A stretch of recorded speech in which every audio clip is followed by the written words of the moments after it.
Ayan. So, hello guys. For today's video ay pupunta ako sa palengke dahil gusto ko ngayon ang aking lunch ay bilo-bilo. So, ayan. Let's go. Puntahan na natin yung pinakamalapit na palengke dito sa amin. Ayan. Ito nga pala yung aking wallet tsaka yung basket at ito yung susi ng bahay. So, tara. Let's go. Off na natin yung electric fan muna. Ayan. Iwan ka muna dito, baby P. Yan. So, gagawin natin. Ay, umaambon. So, umaambon, guys. So, mayroon naman tayong payong dito. So, gagamit muna tayo ng payong. Dahil umaambon, so, magpapayong tayo. Ayan.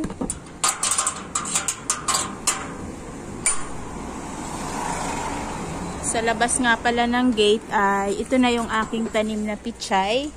So ayan na siya, pwede na siyang i-harvest. Ayan, so ang lalaki, ang tataba ng aking pichay dito. So let's go, samahan niyo ako. Bibili na tayo ng mga ingredients para sa ating bilo-bilo. Ayan, so sarado muna natin ang gate. Malapit lang naman ito guys dito sa amin yung palengke. So bibili tayo. Ayan, ito yung guardhouse dito sa TS Cross. Ayan, so diyan tayo pupunta. So off ko muna ito at magbe-video na lang ako kung nandoon na tayo sa palengke. Bye.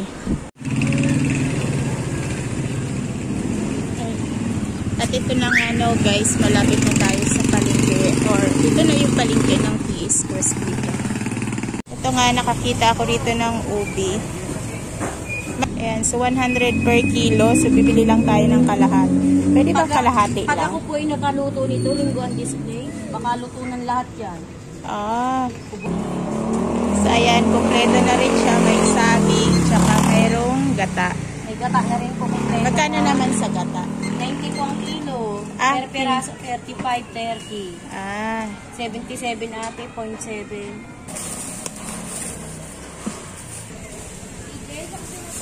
Ito na. Thank you po. Thank you. Ayan, so nakabili na ako ng gata, tsaka saging at meron silang ube. Thank you! Ayan. So may nakita ako ritong kamote. Magkano sa kamote? 30 kilo ng kamote. So bibili tayo dito. Sige, meron din silang langka. So bibili rin tayo ng langka. Saka yan pala yung kamote. 40 lang. Magkano lahat? 40 magkano yung kamote? 67. Ha? At dito naman ay may nakita akong gabi. Magkano sa gabi?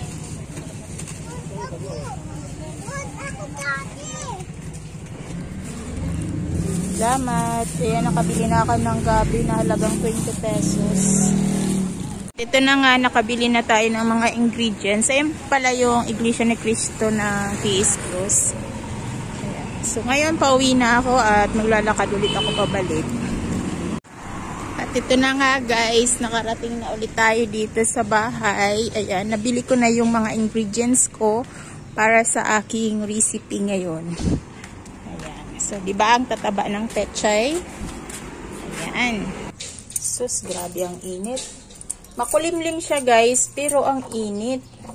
Ayan. So, andito na tayo sa bahay.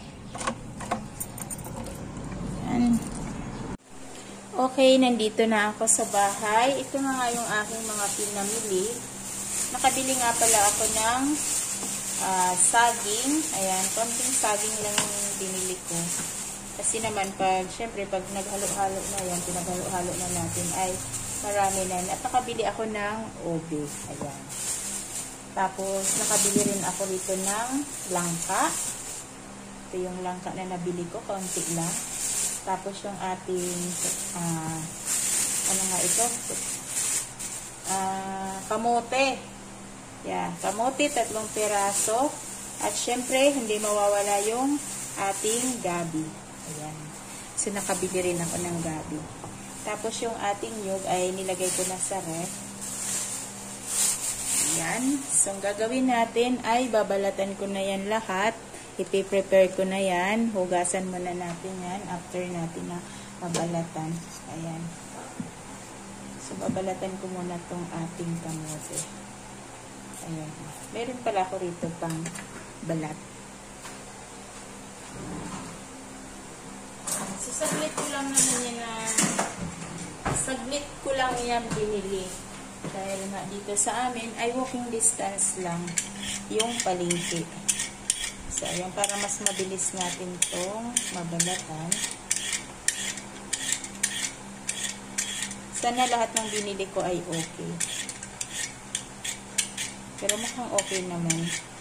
Pinili ko naman siya doon sa palengke. Kasi doon, kung bibili ka, ay pwede ka naman mamili. Kasi minsan, yung mga tinda nila ay bulok na, tapos medyo malambot na.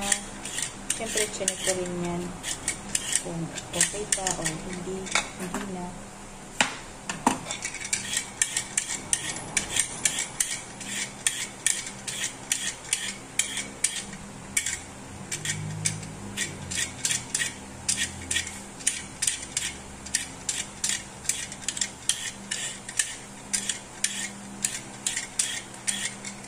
Tapos, actually, nakabili ako ng ube na, talagang pure ube siya. Tigas. Kasi ang kilo nito ay 100 per kilo. So, ito naman ay kalahati lang. Sobra kalahati.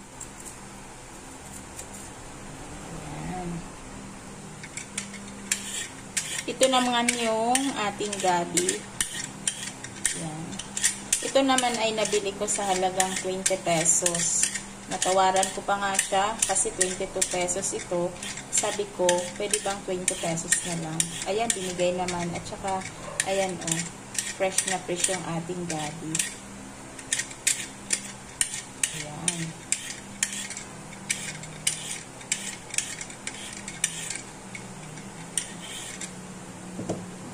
Ito yung ating kamote. Bali, 3 peraso yung ating kamote.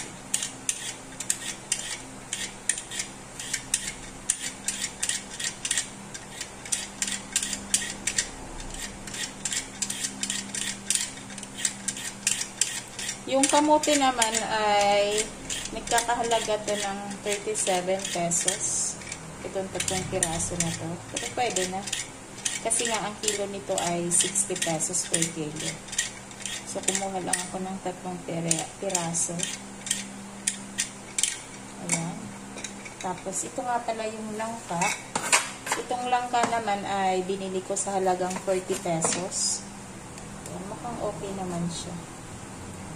Ayan. So, gagawin natin, tatanggalin natin yung buto. Ayan, dito natin ilalagay yung langka. So, hinog na siya. So, tatanggalin lang naman natin ito kasi yung kinakain. Itong part na to, itong kulay yellow. Ayan. Ayan. So, isama na rin natin tong buto sa ating ginataan. Yan naman buto ay kinakain din naman yan. Nilalaga nga namin yan. Ayan. Isama ko na rin yan na buto. Tapos yan.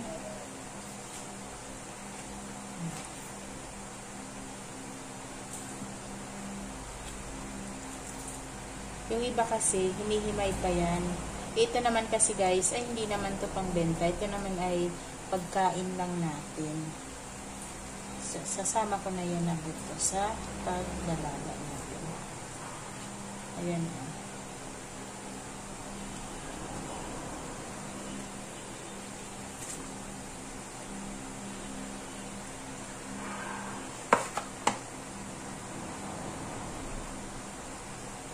Ngayon nga lang ulit ako nakapag-vlog dahil busy.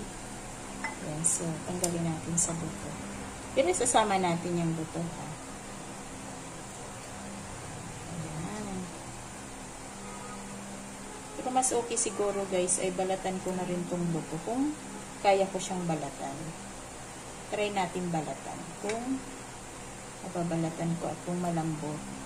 Pero pag hindi, di ganyan lang kasi alam ko naman kapag nilaga natin ito ay kusa naman ito matatanggal sa kanyang balat. Ayan, mukhang madulas lang. Okay na yan.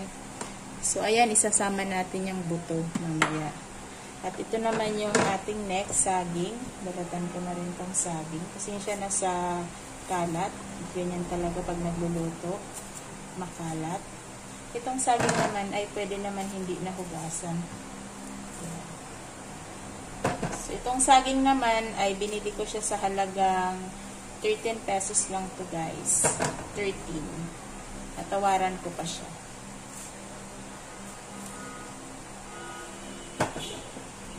Diba? Mura yung saging ngayon dun sa palengke. Kasi minsan yung saging ganitong ilang piraso to? 2, 4, 6 piraso. Ang isa nito ay baka ito ay 50 pesos lang. Ayan. Pero mura ko lang siya nabili. So, tanggalin ko muna yung mga kalat. Naglinis muna tayo bago ko hugasan yung ating mga kamote at saka yung ube. Ayan. So, ito na. Nahugasan na natin. Sinuwain ko na tong ating saging na 6 na piraso. Ayan. Sulitan lang natin. Patiin ko sa kita. Tapos, ganyan lang kalaki.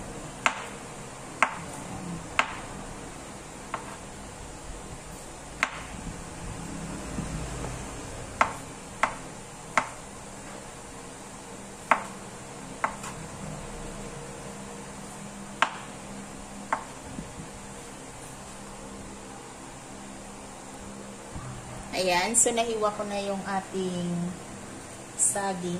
Ngayon, next ko na hiwain ay itong ating ube. Ayan, violet na violet. Medyo may balat pa, hindi ko natanggal. Hiwain din natin siya ng maliliit. Ayan.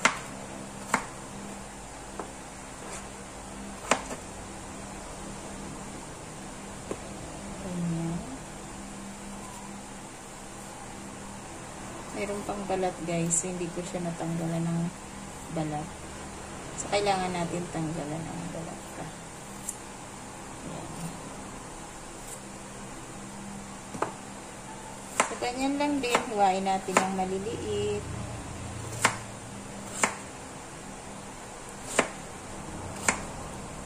Ayan, para mas madaling maluto. Okay, ito na nahiwa ko na yung ube natin at ilalagay ko muna siya sa container. Kasi yung next natin na hihiwain ay yung kamote. Ayan. Malagkit. Yun o, malagkit yung ating ube. So, madulas pala. Kaya dapat dahan-dahan lang kayo sa paghihiwa nito kasi madulas siya, malagkit. Ayan. So, next ko na hiwain ay yung ating kamote. Ito nga pala yung ating kamote. Kasi hiwain ko rin siya ng maliliit. Ayan.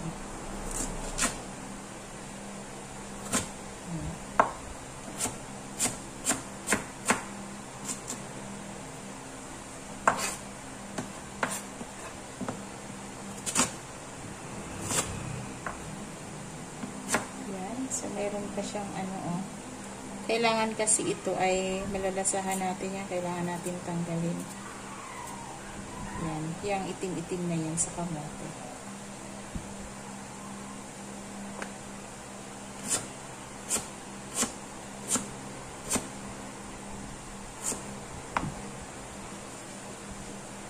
Ayan o. Yung itim-itim. Kailangan natin tanggalin. Hindi ko kanina natanggal.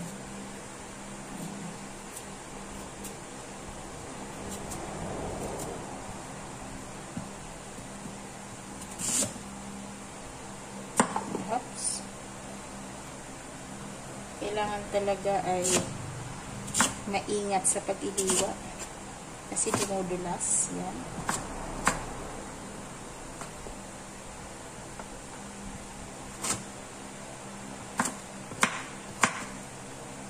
Ito na rin yung aking merienda, tsaka ito na rin yung aking dinner. Tapos pag may natira, bukas ulit, breakfast, tapos lunch. Ayan.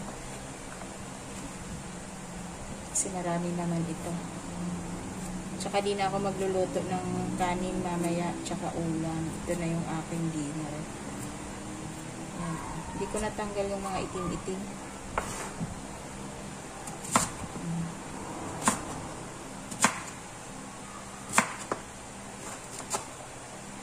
Dito kasi ay bihira ka lang talaga makaluto ng ganito. Kasi syempre talagang sasadyain mo pa siya sa palengke. At dito naman ay minsan lang naman akong lumabas. Eh ngayon medyo sinipag tayo maglakad, kaya ayan. Ayan. So pwede na natin yan ilagay dyan. Tapos ito yung ating gabi. Sayain natin siya sa gitna. Ayan. Gagawin natin na yan. Ganyan lang talaga. So, pagsamahin na natin yan. Yan.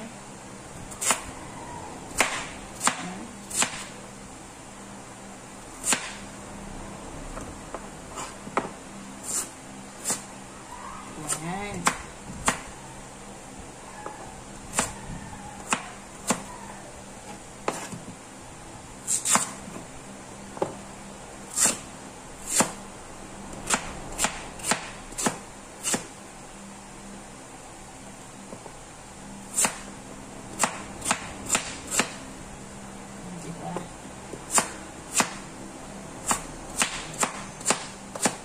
So, ayan guys, tapos na nating hiwain yung ating mga ingredients para sa ating bilo-bilo. Ngayon ay pipigain na natin yung ating gata, yung binili kong gata. Ito isasalin ko dahil dito ako magpipiga ng ating gata. So, dito ko muna ito sa tabi. Tapos pipigain natin yung gata.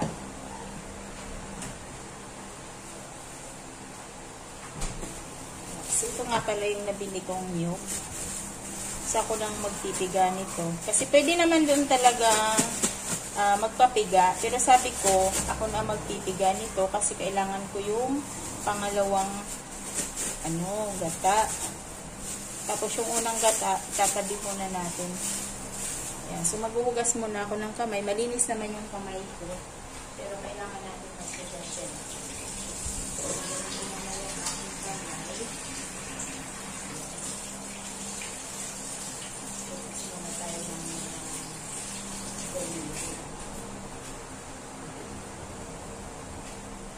So, so, ngayon, ang gagawin natin ay lalagyan lang natin yan ng tubig. So, ayan. So, ayan guys, lalagyan lang natin siya ng tubig, konting tubig. Ayan. So, nagugas na ako ng aking kamay. Bigain na natin. Ayan. So, kukunin lang natin yung unang gata. Tatabi ko.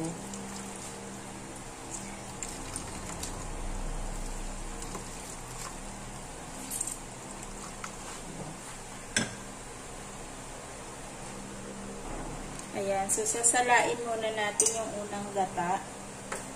Ayan. Okay. Meron na tayong unang gata. Ngayon, itatabi muna natin ito dito sa side. Tapos, pipigain ulit natin yan ng pangalawa. So, ibubuhos ulit natin to. Tapos, lalagyan ulit natin ng tubig. Ayan. Ayan. So, nilagyan ko ulit ng tubig. Tapos, pipigain natin. Itong pangalawa, pwede na itapon itong pinagpigaan natin ng nyug.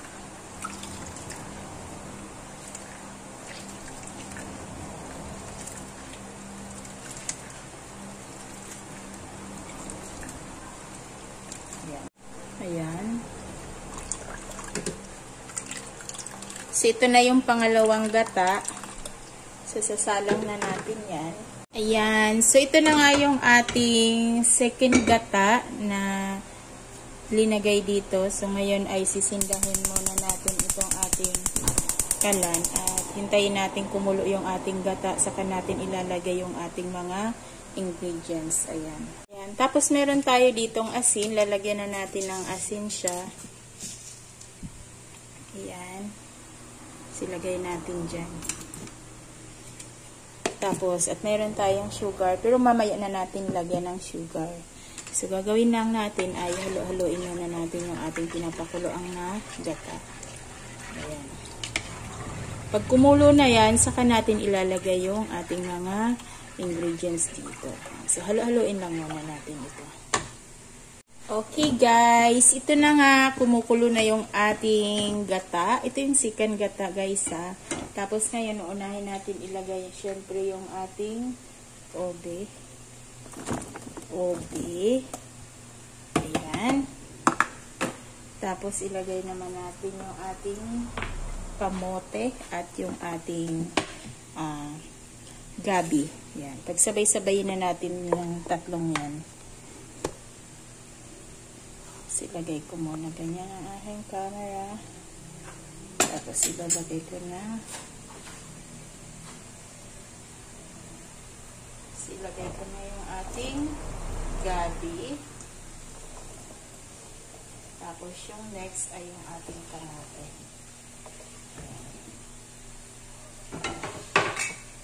So gagawin natin ay haluin lang natin to. Ayan. Tapos, takpan ko muna.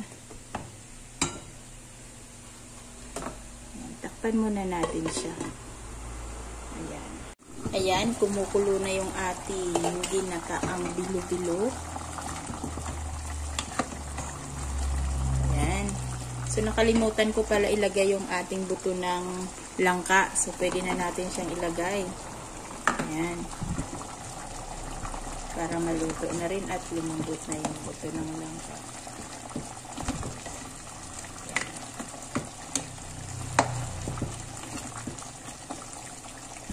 Ngayon, pwede na natin ilagay yung ating saging.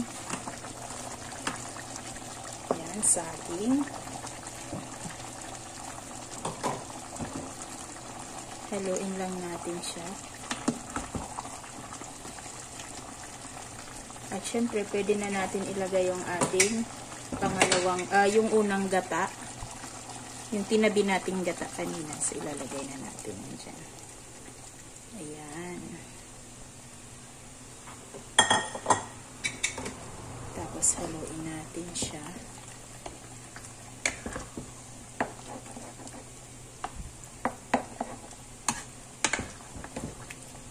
So, palalambutin lang naman natin yan, guys.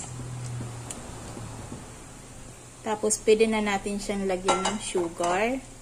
At pwede na rin natin pala ilagay yung ating langka. Ilagay ko na rin yung langka natin. Para sabay-sabay na. Tapos, lagyan na natin siya ng sugar. Siguro mga 3 kutsarang asukal. Yung kutsara na serving spoon ito. Or tama na muna yan na 2 kutsara. Malaking kutsara po ito. Yan. Yan yung pang serving spoon na kutsara. So, gagawin natin ay hahaluin lang natin siya. Yan. So, sakto lang yung ating gata na linagay. Actually, malambot na yung ating ulo.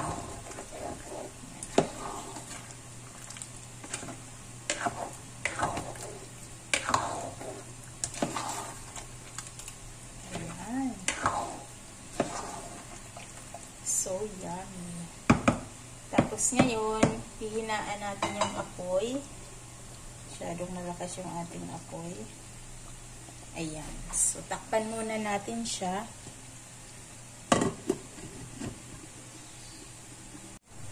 Okay, check na natin yung ating bilo-bilo.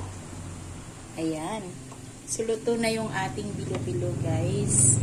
Ngayon, tikman na natin yung ating bilo-bilo. Ayan.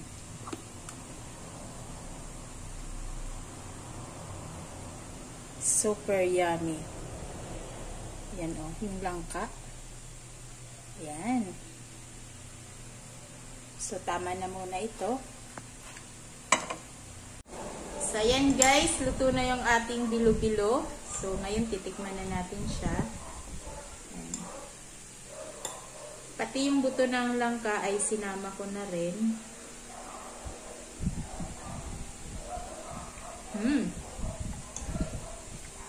Sakto lang yung 2 kutsarang asukal yung nilagay ko kanina. Pero yung kutsara guys na ginamit ko kanina, ayan yung serving spoon. So, malaki siya. So, 2 ganon. Itong orange pala ay ito yung kamote.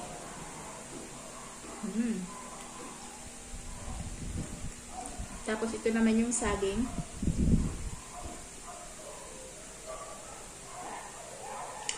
At ito yung buto ng langka. So, tikman natin kung naluto nga siya.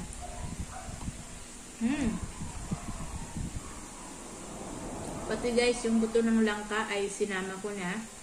Masarap siya.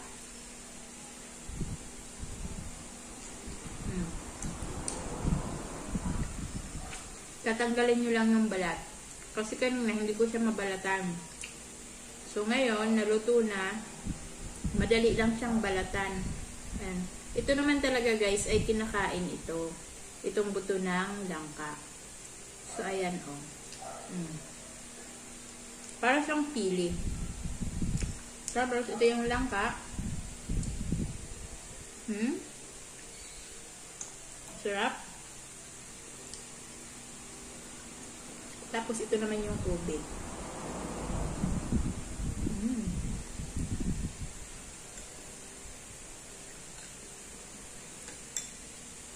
At ito nga ay isang kaldero.